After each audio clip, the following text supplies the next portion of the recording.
Ang pinakamahirap igang sa XP-Learner si Cram. Cram ng TNC. Kram. Puro sustain yung hero niya kagaya ng Uranus Esme, ganun.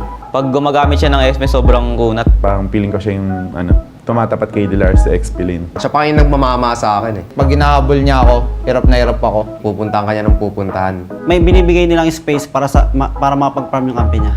Para sa akin, yung pinakamahirap na na explain is si Nuts. Nuts.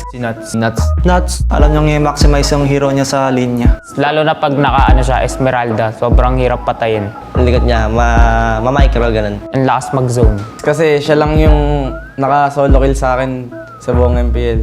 Ang ganda ng map awareness niya. Lagi siya naka-segway tapos lagi siyang iniiwan kaya kahit trade down siya, napakalaking tulong niya pa rin sa team niya. Hindi siya nagpapabawa sa akin eh. Siguro si Edward.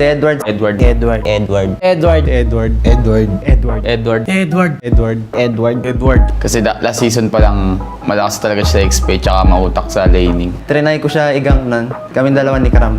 Tapos sobrang ingat niya. Tinry ko siyang igang pero nag-fail ata ako nun. Nakikita niya agad na may papunta sa kanya. Minsan pina-4-man gank siya tapos yun, nakataas pa siya. Pag mag-def siya, kahit ilan kalaban, kung nade-def niya pa rin. Ang galing niya mag-sustain ng lane. Marunong rin siya makipag-trade sa XP lane.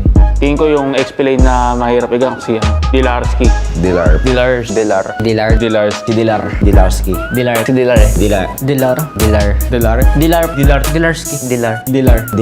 Alam niya yung objective niya, alam niya yung trabaho niya. Nagagawa niya yung role niya, lalo na kapag comfort heroes niya yung mga napipick niya. Ang hirap niya ganken, yung role talaga ng offline is dapat sobrang ingat mo. Kahit magang siya ng 4 o 3. Parang alam niya pag papunta na kami sa kanya. Nagagawa niya ng paraan paano depensahan yung lane niya. Parang nag-clear niya agad yung lane niya bago kami mga dalaw. Mataas yung map awareness niya, hindi siya namamatay sa lane. Mala Edward din pang tangkihan. Kahit nga Echo, tinatalo nila tsaka kitang-kita mo naman sa galaw niya. Lalo na kapag yung mga hero niya, mga Uranus, ganun. Grabe siya outplay, tsaka pag nag-sustain hero siya. Kasi pag nagamit niya na yung Yura, hirap na hirap kami i-gank siya. Kasi tuwing naka-Uranus siya, parang hinaharapan niya lang ako. Sobrang galing niya mag-sustain tsaka mag-buy time. Minsan talaga na-outplay niya ako. Palagi namin 3-man gank or 2-man gank, pero palagi niya kami na-outplay. Pinaka-nahirapan akong katapat sa MPL si Edward. Napaka-consistent niya kahit nawala sa kanila yung pinaka-shot caller sa team nila.